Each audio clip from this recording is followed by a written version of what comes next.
Сегодня в Челябинской области проживает более 220 тысяч татар. Чтобы привлечь их внимание к национальной культуре, региональный конгресс татар создал собственную телепрограмму. За 2 года Хазина стала узнаваемой не только в татарской среде. Телезрители Челябинского областного телевидения знают, Хазина значит сокровище.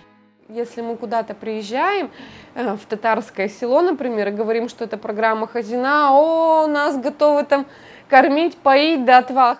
Потом обязательно смотрят, некоторые звонят, перезванивают, говорят, что понравилось, что не понравилось, благодарят. Вот это очень приятно. Дважды в месяц Хазина знакомит телезрителей с обзором новостей, традициями и обычаями татарской национальной культуры. Особой популярностью у южноуральцев пользуются рубрики «Земляки», «Народная кухня» и «Аба Выгодейка». А это что? Это уздечка, по-татарски «еган». За 2 года зрители Хазины выучили татарские буквы, пополнили словарный запас. Стараюсь, чтобы это было для детей весело. Просто так сидеть и учить буквы – это очень нудно.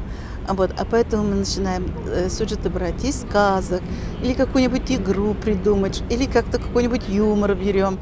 Сегодня татарскую телепрограмму делает интернациональная команда. Кастинг прошли лучшие журналисты и операторы южноуральской столицы. Я вот, например, не татарка, да, и меня это не смущает, потому что для меня это стало огромным открытием.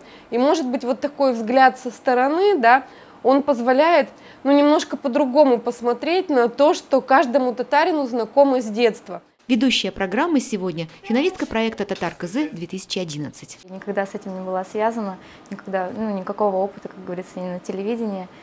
Вот. Попробовала, так получилось, что пригласили, выбрали, и сейчас, так скажем, пытаюсь, учусь, совершенствуюсь. О ближайших планах создателей телепрограммы «Хазина» – съемка обряда никах, венчание по-мусульмански. Говорят, в южноуральской глубинке такая традиция еще сохранена. Альфия Габдуша, Салават Киямов, телеканал «Татарстан. Новый век», Челябинская область.